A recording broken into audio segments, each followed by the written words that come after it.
আসসালামু আলাইকুম। Advanced learning একাডেমির পক্ষ থেকে সবাইকে জানাই আন্তরিক শুভেচ্ছা ও অভিনন্দন। সুপ্রিয় অষ্টম শ্রেণীর শিক্ষার্থীরা, আজ সমাধান করব তোমাদের গণিত বইয়ের অনুশীলনী ৩ অর্থাৎ পরিমাপ এই অধ্যায়ের অঙ্ক নং ১ থেকে ৬। এটা দেওয়া আছে তোমাদের ২০২৬ সালের গণিত বইয়ের পৃষ্ঠা ৪৩, অনুশীলনী ৩। তো আজ আমরা এই ১ থেকে ৬ পর্যন্ত অঙ্কগুলো সমাধান করব। তো শুরুতেই আমরা সমাধান করব ১ নং প্রশ্নটি। তো এখানে ১ আর ২ দুটি টিক চিহ্ন আছে, তো এই টিক চিহ্ন দুটি প্রথমে সমাধান করব। ১ নং প্রশ্ন, ৪ সেন্টিমিটার বাহু বিশিষ্ট ঘনকের সম্পূর্ণ পৃষ্ঠের ক্ষেত্রফল কত বর্গ সেন্টিমিটার? তো আমরা জানি ঘনকের সম্পূর্ণ পৃষ্ঠের ক্ষেত্রফল হলো 6a² বর্গ একক। তো এখন চলো আমরা ১ নং অঙ্কটি সমাধান করি। আমরা জানি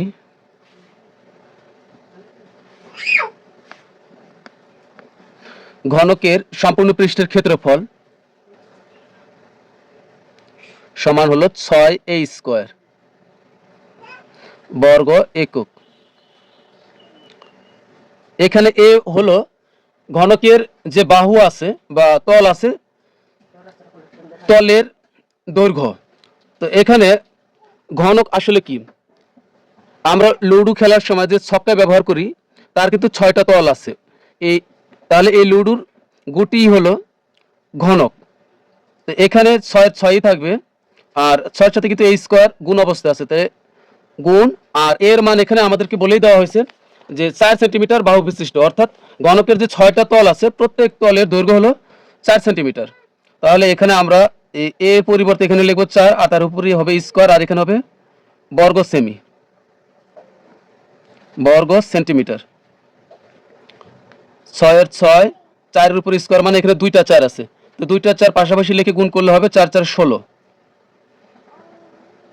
বর্গ সেন্টিমিটার। 6 হলো 96। এটা হলো আমাদের এই উত্তর। তো এটা যেহেতু টিক ছিল, তাহলে আমাদের কত নং সঠিক হবে? তো এখানে হচ্ছে ঘ নং হবে আমাদের সঠিক অ্যান্সার, 96। এরপরে 2 নং প্রশ্ন, একটি গাড়ির চাকার পরিধি 5 মিটার, 1 কিলোমিটার 500 মিটার পথ যেতে চাকাটি কতবার ঘুরবে? এখানে একটি গাড়ির চাকার পরিধি 5 মিটার যদি হয়, তাহলে 1 কিলোমিটার 500 মিটার পথ যেতে চাকাটি কতবার ঘুরবে? এবার আমরা সমাধান করব 2 নং প্রশ্ন। তো একটি গাড়ির চাকা, মনে করি এটি হলো একটি গাড়ির চাকা, আর এটি হলো পরিধি। এই যে গোল যে রেখাংশ, এই সম্পূর্ণটি হলো গাড়ির চাকার পরিধি, এটা হলো 5 মিটার। একটি এখানে বলছে, এখানে দেখো একটি গাড়ির চাকার পরিধি 5 মিটার, অর্থাৎ এখানে আছে মিটারে, আর এখানে আছে 1 কিলোমিটার, এখানে কিলোমিটারও আছে, আবার এখানে 500 মিটার আছে। তাহলে কিলোমিটার আর 500 কিলোমিটার আর মিটার একসাথে অঙ্ক করা যাবে না, তাই এখানে 1 কিলোমিটারকে আমরা প্রথমে 1 কিলোমিটারকে মিটারে পরিবর্তন করব। তাহলে এখানে আমরা লিখব যে 1 কিলোমিটার, 1 কিলোমিটার আর আছে কত 500 মিটার। তো এখন এটাকে আমরা পরিবর্তন করি। 1 কিলোমিটার সমান হলো 1000 মিটার, তাই এখানে হবে 1000 মিটার, 1000 মিটার। এই 1 কিলোমিটার সমান 1000 মিটার, আর যোগ দিয়ে আমরা এই যে 500 মিটার লিখবো। তাহলে এখানে মিটার হলো, এখানেও মিটার হলো, সমান তাহলে কত হলো? 1500 মিটার হলো। তাহলে গাড়ির চাকাটি একবার ঘুরলে, গাড়ির চাকার পরিধি হলো 5 মিটার, তাহলে একটি গাড়ির একবার ঘুরলে ঠিক ততটুকু জায়গায় অতিক্রম করবে। গাড়িটির চাকার পরিধি ঠিক যতটুকু হবে, যে ধরো এই গাড়ির চাকার পরিধি হলো 5 মিটার, তাহলে এটি একবার ঘুরলে যাবে 5 মিটার, অর্থাৎ 5 মিটার যাওয়ার জন্য এটি একবার ঘুরবে। যদি এটির পরিধি হতো, এই চাকাটি যদি আরো বড় হতো, আর এর পরিধি যদি 10 মিটার হতো, তাহলে গাড়ির চাকাটি একবার ঘুরলে 10 মিটার যেত। তাহলে যে গাড়ির চাকা যত বড় বা পরিধি যত বেশি হবে, সেটি একবার ঘুরলে তত বেশি যাবে। তাহলে এখন এখানে আমরা লিখব যে চাকাটি যেহেতু একবার ঘুরলে 5 মিটার যায়, মানে গাড়ির চাকার পরিধি হলো 5 মিটার, তার মানে এটি একবার ঘুরলে 5 মিটার যেতে পারে। তাহলে আমরা কথাটিকে একটু সাজিয়ে লিখব। 5 মিটার যেতে চাকাটি ঘুরবে একবার, চাকাটি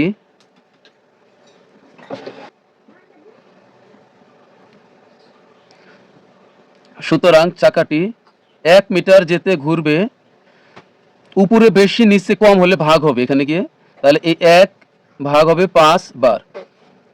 সুতরাং চাকাটি কত মিটার? এই যে 1500 মিটার, তাহলে এখানে হবে 1500 মিটার যেতে ঘুরবে, উপরে বেশি নিচে, উপরে কম নিচে বেশি হলে এখানে গিয়ে গুণ হবে, যে 1 কম আর 1500 বেশি, তাহলে এখানে মনে রাখবো বেশি হলে গুণ, আর গুণ করলে তো বেশি হয়, তাহলে এখানে আগের থেকে আছে কত 1 ভাগ 5 আর এর সাথে নতুন করে গুণ হবে 1500,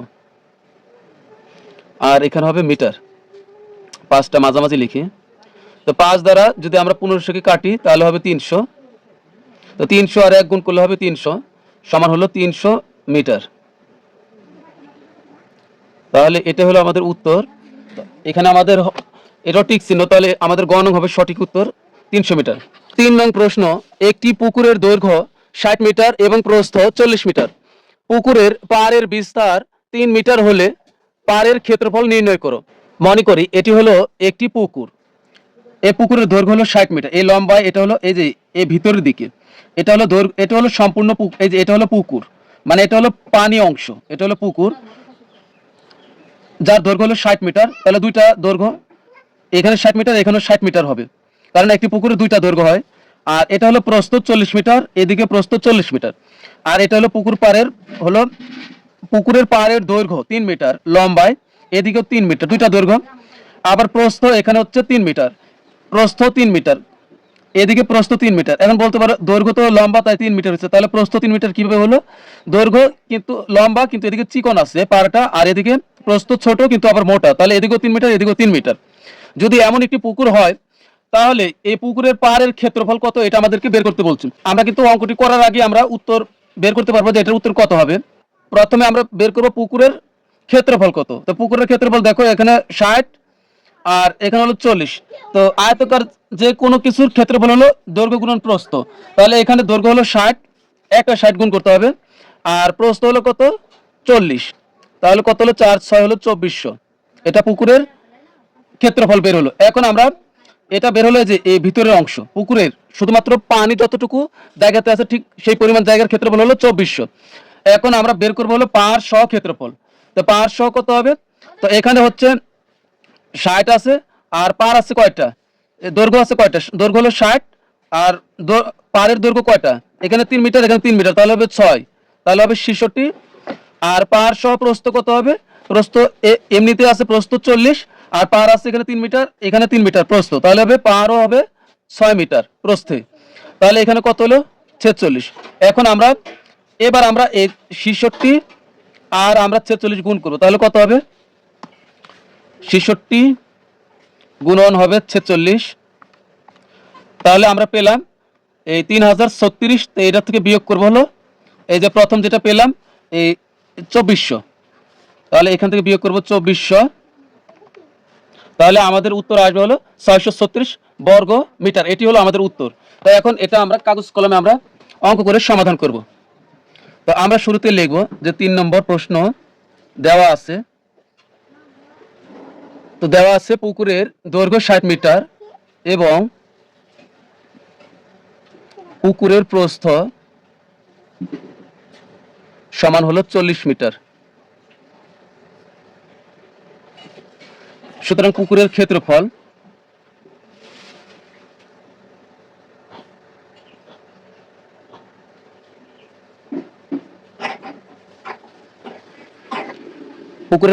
যেহেতু পুকুরটি আয়তকার, তো আয়তকার যে কোনো কিছুর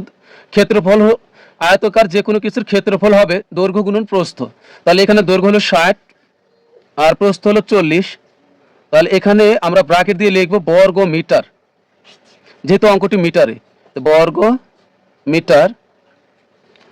এখানে এখন আমরা যদি গুণ করি 4 6 হলো 24 আর 2 শূন্য বর্গ মিটার, এটা কিন্তু পেলাম আমরা এই শুধুমাত্র এই ভিতরের অংশটুকুর ক্ষেত্রফল পেলাম। এবার আমরা পাহাড় সহ ক্ষেত্রফল বের করব। তো এখন লিখবো যে পাহাড় সহ পুকুরের দৈর্ঘ্য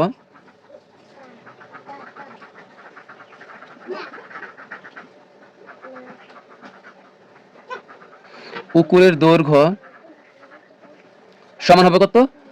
দৈর্ঘ্য এমনিতে হলো 60 মিটার, আর তাহলে পার কয়টা, প্রত্যেক পারের কত মিটার করে? 3 মিটার করে। তাহলে এই 3 পার কয়টি? 2টি, তাহলে এর সাথে 2 গুণ এত মিটার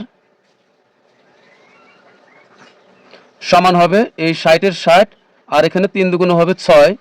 তুমি চাইলে একবারই তুমি লিখতে পারবে 60 যোগ 3 যোগ 3, এটা লিখলে হবে। 3 গুণন 2 দিলেও হবে, 3 যোগ 3 দিলেও হবে। এত মিটার সমান হবে 66 মিটার।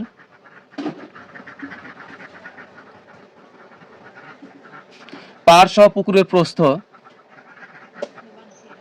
পার সহ পুকুরের প্রস্থ হবে কত? 40 মিটার হলো এমনিতে পার, 40 মিটার হলো এমনিতে প্রস্থ, তাহলে এর সাথে 2টা পার যোগ হবে। প্রত্যেক পারের বিস্তার হলো 3 মিটার করে, তাহলে পার হলো 2টি, আর কত মিটার করে? 3 মিটার করে। তুমি যদি চাও এখানে 3 যোগ 3 লিখবে তাও হবে। তাহলে এখানে আমি একবারেই লিখি 40, আচ্ছা 40, আর এখানে হবে 6 মিটার সমান হবে 46 মিটার। তাহলে এখন লিখবো যে পার সহ পুকুরের ক্ষেত্রফল। সুতরাং পুকুরের ক্ষেত্রফল সমান হবে 66 গুণন হবে 46। এই যে এই 66 আর এই 46, এখানে লিখবো বর্গ মিটার। এখানে 66 আর 46 গুণ করলে হবে 3036 বর্গ মিটার।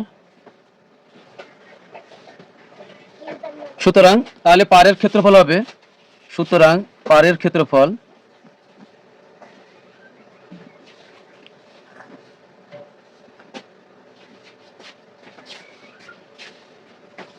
তো এখানে এই যে পরে যেটা পেলাম বেশি 3036, এটা থেকে বিয়োগ করব এই যে প্রথম 2400 বর্গ মিটার। তো এটা থেকে বিয়োগ করব 2400 বর্গ মিটার, বিয়োগ করলে হবে এখানে আমাদের 636 বর্গ মিটার। এটাই হবে আমাদের পারের ক্ষেত্রফল। তাহলে এটাই আমাদের উত্তর।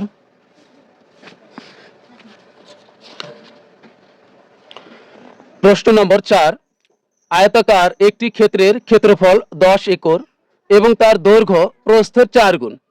ক্ষেত্রটির দৈর্ঘ্য কত মিটার? তো এখানে দেখো ক্ষেত্রফল আছে 10 একর, এটা আছে একরে, আর আমাদের উত্তর চেয়েছে সর্বশেষ দৈর্ঘ্য কত মিটার। তো এখানে আমরা সর্বশেষ এই একর থেকে আমরা সর্বশেষ মিটারে নিয়ে গিয়ে উত্তরটি বের করব। তো এখানে এমন একটি আয়তক্ষেত্রের কথা বলা হয়েছে যার প্রস্থ যত হবে দৈর্ঘ্যটি হবে তার 4 গুণ। তো এখানে আমরা কিন্তু প্রস্থ কত তা আমরা জানি না, তাহলে আমরা একটি প্রস্থ এখানে ধরে নিব, আর প্রস্থ যত ধরবো তার সাথে আমরা 4 গুণ করলেই আমরা দৈর্ঘ্য পেয়ে যাব। আমরা এখানে একটি চলক ধরে নিই, যে মনে করি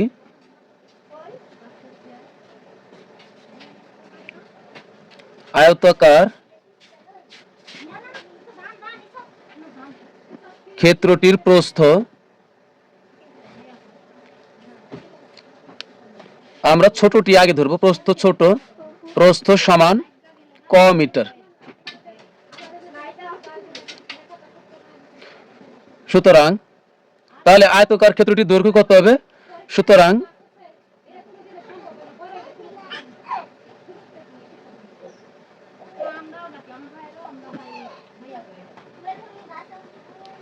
ক্ষেত্রটির দৈর্ঘ্য 4 গুণ হবে, তাহলে প্রস্থ যত হবে তার সাথে আমরা 4 গুণ করব, তাহলে হবে ক গুণন 4 মিটার। তুমি চাইলে এখানে একবারে আমরা কর সাথে 4 গুণ করলে হবে 4 ক, অর্থাৎ সংখ্যাটি আগে আসে সবসময়। তুমি চাইলে একবারই তুমি 4 ক মিটার লিখতে পারবে। তাহলে সুতরাং আয়তাকার ক্ষেত্রটির ক্ষেত্রফল কত হবে? সুতরাং আয়তাকার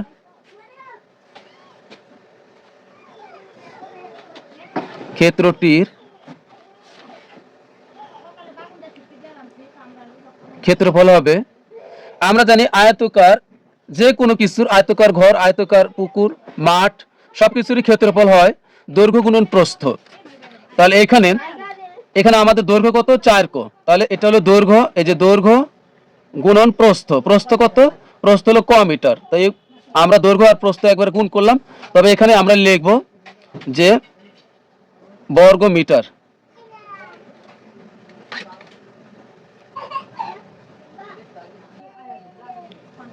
এখানে আমরা গুণ করি, 4 এর 4ই থাকলো, আর একটা কো গুণ করলে কি হবে, ক স্কয়ার বর্গ মিটার। এবার এখানে দেখো একটি ব্যাপার, এখানে কিন্তু আমরা মিটারে নিয়ে আসলাম, কিন্তু এখানে এখানে আমরা কি পেলাম, আয়তকার ক্ষেত্রটির ক্ষেত্রফল। এখানে কিন্তু একটা ক্ষেত্রফল পেলাম।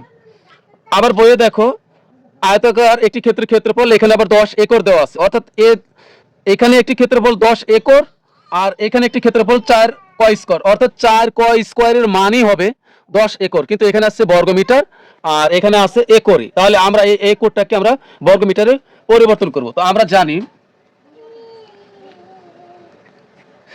1 একর সমান 1 একর সমান 4046.86, এটা আমাদের মুখস্থ করতে হবে, 4046.86 বর্গ মিটার। তাহলে এখানে আমাদের ক্ষেত্রফল হলো 10 একর, তাহলে 10 একর সমান কত হবে 10, সুতরাং 10 একর সমান হবে, এর সাথে আমরা 10 গুণ করব, 4046.86 গুণন এর সাথে 10 গুণ করব আমরা, এত বর্গ মিটার হবে। তাহলে যেহেতু একের পরে 1 শূন্য গুণ অবস্থা আছে, তাহলে এই দশমিকটা এক ঘর ডাইনে যাবে, তাহলে হবে 4046, আগে দশমিক ছিল 8 এর আগে, এখন যাবে 8 এর পরে, এত বর্গ মিটার। তো এখন কিন্তু আমাদের সবকিছু মিটারে আমরা পরিবর্তন করলাম। তাহলে এখন আমরা লিখব প্রশ্ন মতে,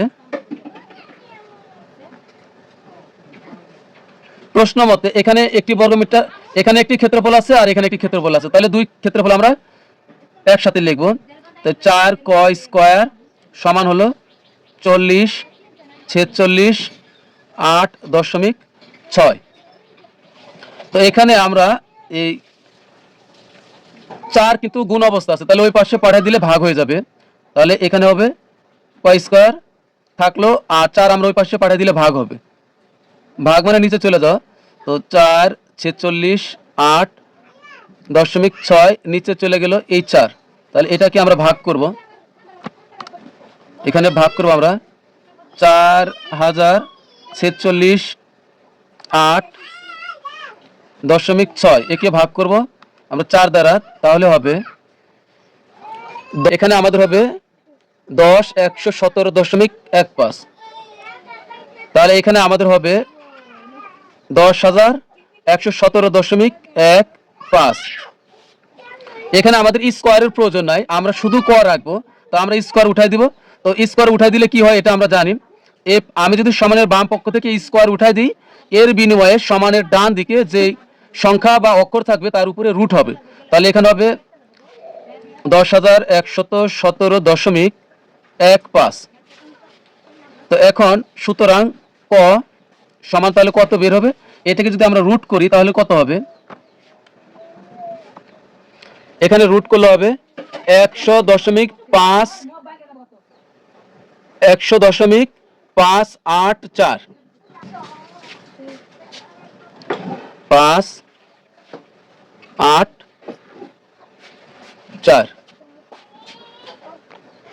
এখানে আমরা ক সমান কি ধরেছিলাম, ক সমান ধরেছিলাম আয়তকার ক্ষেত্রটির প্রস্থ, তাহলে এখানে আমরা কর মান কত পেলাম 100.584, আমরা এটা কি ধরেছিলাম, এটা ধরেছিলাম আয়তকার ক্ষেত্রটির প্রস্থ।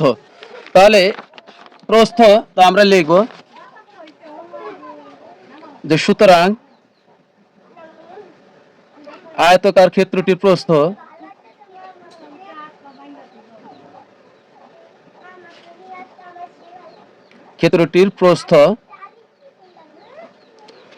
সমান হলো 100.584, এখানে দৈর্ঘ্য আর প্রস্থ হলো হবে মিটার, তাহলে এখানে প্রস্থ হবে মিটার, এবং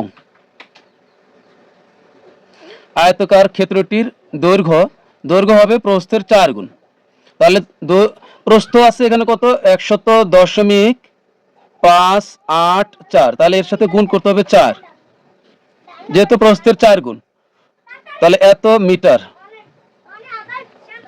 এর সাথে আমরা 4 গুণ করব। এখানে দেখো 110.584 গুণন 4, তাহলে আমাদের কত আসে?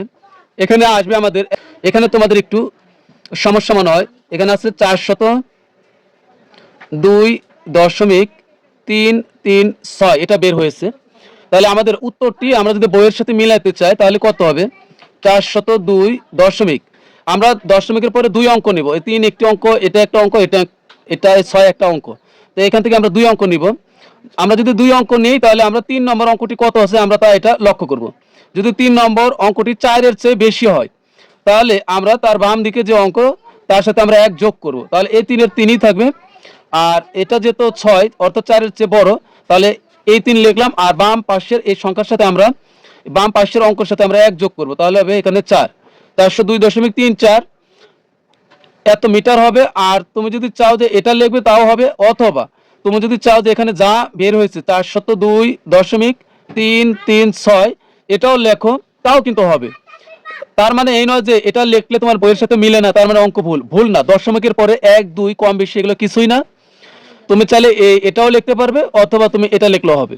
তাহলে আমরা লিখবো 402.334 মিটার।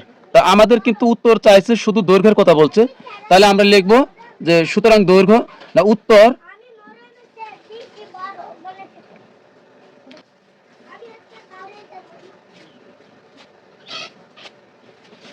402.334 মিটার। 5 নং প্রশ্ন, একটি আয়তাকার ঘরের দৈর্ঘ্য প্রস্থের 1.5 গুণ, এর ক্ষেত্রফল 216 বর্গ মিটার হলে পরিসীমা কত? তো আমরা জানি আয়তাকার ক্ষেত্রের পরিসীমা হলো 2 গুণন দৈর্ঘ্য যোগ প্রস্থ। তো এখানে আমরা প্রথমে, এখানে আমরা দৈর্ঘ্য আর প্রস্থ কিন্তু সরাসরি উল্লেখ নেই, তাই আমরা এখানে আমরা একটি প্রস্থ ধরে নিব, তাহলে প্রস্থ যত হবে দৈর্ঘ্য হবে তার 1.5 গুণ। আয়তাকার ঘরের দৈর্ঘ্য না আয়তাকার ঘরের প্রস্থ, আমরা ছোটটা আগে ধরবো, প্রস্থ সমান ক মিটার। তো তুমি চাইলে অন্য যে কোনো অক্ষরই ধরতে পারবে। সুতরাং আয়তাকার ঘরের দৈর্ঘ্য হবে তাহলে কত? প্রস্থ যত হবে দৈর্ঘ্য হবে তার 1.5 গুণ। তাহলে দৈর্ঘ্য হবে এই ক গুণন 1.5, 1/2, এরপর ব্র্যাকেট দিয়ে লিখবো মিটার। তো এখানে আমরা আরেকটু কাজ করব, এই কয় রাখলাম গুণ 2 1 2 আর 1 যোগ করলে হবে 3, তাহলে হবে 3/2 মিটার।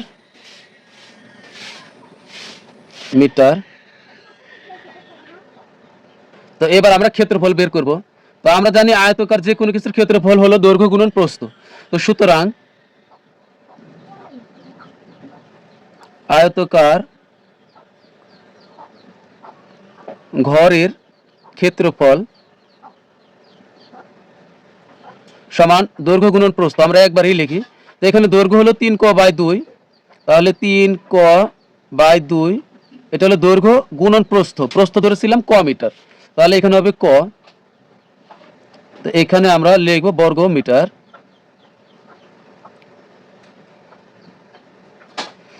তো এখানে আমরা এই 3 ক উপরে ক উপরে, তো 3 ক এর সাথে ক গুণ করলে হবে 3 ক স্কয়ার, আর নিচে হবে এই 2 এর 2, তাহলে এটা হলো আমাদের ক্ষেত্রফল এত বর্গ মিটার।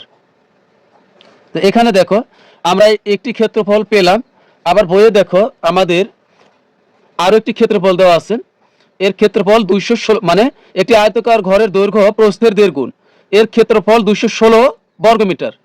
তা এখানে ক্ষেত্রফল দেওয়া আছে 216 বর্গ মিটার, আর এখানে একটি ক্ষেত্রফল পেলাম 3 ক² বাই 2 বর্গ মিটার, তাহলে এইটার মানই হলো 216। তাহলে আমরা লিখবো যে প্রশ্ন মতে সমান 3 ক² বাই 2 সমান হবে 216, বা আমরা যদি 3 ক² এখানে রেখে দিই তাহলে এই 2 ভাগ অবস্থা আছে, ওই পাশে গেলে গুণ হয়ে যাবে, তাহলে হবে 216 গুণন হবে 2। তাহলে এবার আমরা যদি এখানে 3 ক স্কোয়ারে রাখি তাহলে এখানে হচ্ছে 216 সাথে যদি আমরা 2 গুণ করি তাহলে হবে 432 হবে। তো বা এ 3 যদি আমরা ওই পাশে নিয়ে যাই তাহলে ভাগ হয়ে যাবে, তো ক স্কোয়ার, আর তাহলে এখানে হবে 432 বাই এখানে চলে যাবে 3। তো এখানে যদি আমরা কাটাকাটি করি তাহলে কত হবে, তো আমরা কাটি ক স্কোয়ার 3 দ্বারা যদি আমরা 4 কে কাটি একবার যাবে, আমরা ক্যালকুলেটর ভাগ করি, 432 বাই হলো 3 তাহলে হবে 144। আমাদের স্কোয়ারের প্রয়োজন নাই, তাহলে আমরা স্কোয়ার উঠাই দিলাম। শুধু যদি আমরা ক রাখি তাহলে এ পাশের স্কোয়ার উঠাই দিলে ওই পাশে যে সংখ্যা বা অক্ষর থাকবে তার উপরে রুট হবে। তো সুতরাং ক সমান হবে 144 কে রুট করলে হবে 12। তো সুতরাং ক সমান হবে, তাহলে ক আমরা কি ধরেছিলাম, ক ধরেছিলাম প্রস্থ, সুতরাং প্রস্থ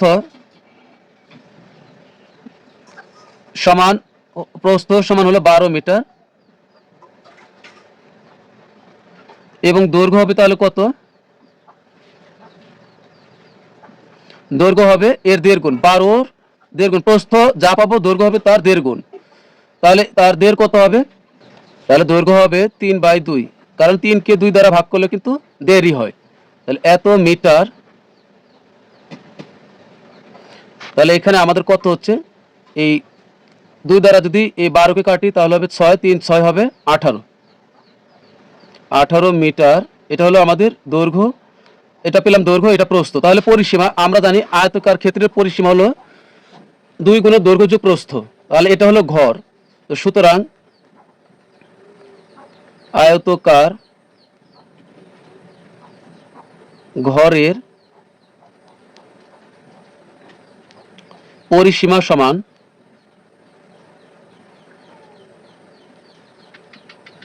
2 গুণন দৈর্ঘ্য যোগ প্রস্থ সমান এই 2 এর 2ই থাকলো গুণ আমাদের দৈর্ঘ্য কত বের হয়েছে 18 আর প্রস্থ কত পেয়েছি হলো 12, এখানে হবে মিটার, পরিসীমা হলে মিটার হবে। তো এখানে হচ্ছে 2 এর 2ই থাকলো, 18 আর 12 যোগ করলে কত হবে 30, তাহলে এখানে হবে 30, তাহলে 30 দ্বিগুণ হবে 60 মিটার। আমি তোমাদেরকে দৈর্ঘ্যটা আরেকবার বুঝিয়ে দিচ্ছি এখানে আমি কিভাবে পেলাম।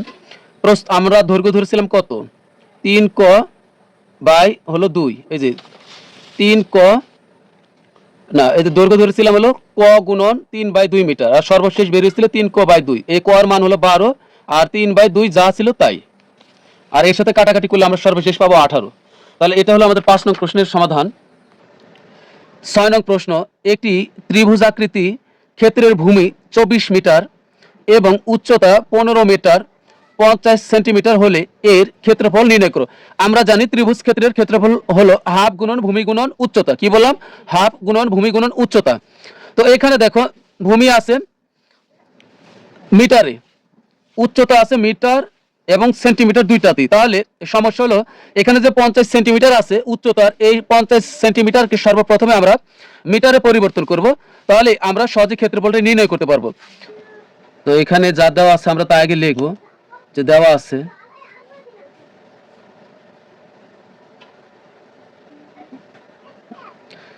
আছে ত্রিভুজ আকৃতি ক্ষেত্রের ভূমি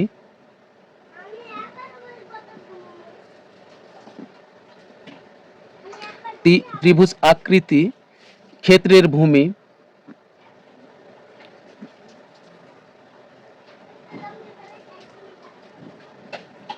সমান হলো 24 মিটার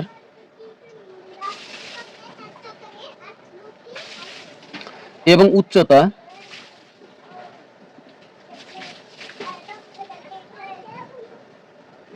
সমান হলো 15 মিটার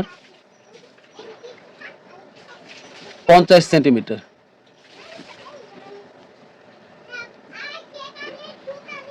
তো এখানে আমরা এই সেন্টিমিটার 50 সেন্টিমিটারকে মিটার বানাবো, তাহলে এখানে 15 মিটারের 15 মিটারই থাকবে। এখানে এখানে আমরা প্লাস দিব, দিয়ে সেন্টিমিটার হলো ছোট, ছোট একক থেকে বড় এককে গেলে আমরা ভাগ করব। সেন্টিমিটার পদবিতে হলো ছোট আর মিটার হলো পদবিতে বড়। তো ছোট একক থেকে বড় এককে গেলে ভাগ করতে হয়। তাহলে আমরা কত দিয়ে ভাগ করব? 50কে আমরা ভাগ করব 100 দ্বারা, যেহেতু 100 সেন্টিমিটারে 1 মিটার, তাহলে 100 দ্বারা আমরা ভাগ করব।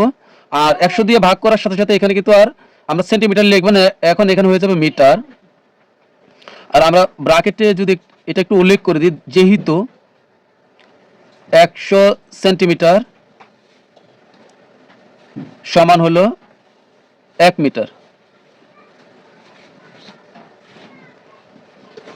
এখন এখানে আমরা এই 15 মিটারের 15 মিটারই থাকবে, যোগ এই 100 দ্বারা 50কে ভাগ করলে হবে 0.5। ক্যালকুলেটরে ভাগ করো 0.5 মিটার। এখন এই 15 সাথে যদি আমরা 15 মিটারের সাথে 0.5 যোগ করলে হবে 15.5 মিটার।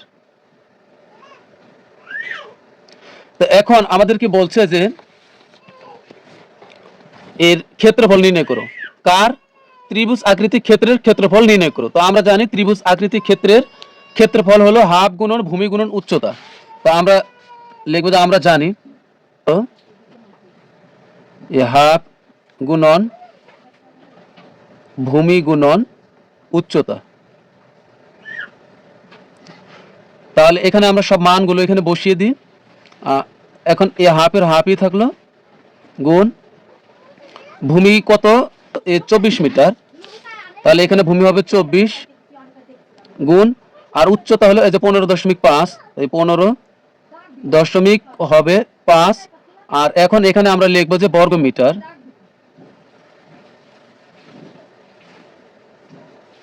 ক্ষেত্রফল হলে বর্গ মিটার। তাহলে এখানে আমরা গুণ এই 2 দ্বারা যদি 24কে কাটি, এই 24 কিন্তু উপরে, 2 দ্বারা 24কে কাটলে হবে 12 দুগুণ হবে 24। এখন এই সবগুলো আমরা গুণ করব, গুণ করে আমরা একবারে লিখে দিই এখানে। এখানে সবগুলো আমরা গুণ করলে 12 আর 15.5, 12 গুণন 15.5 গুণ করলে হবে 186। তাহলে এখানে হবে 186 বর্গ মিটার। তো এটাই কিন্তু আমাদের উত্তর, ত্রিভুজাকৃতি ক্ষেত্রের ক্ষেত্রফল।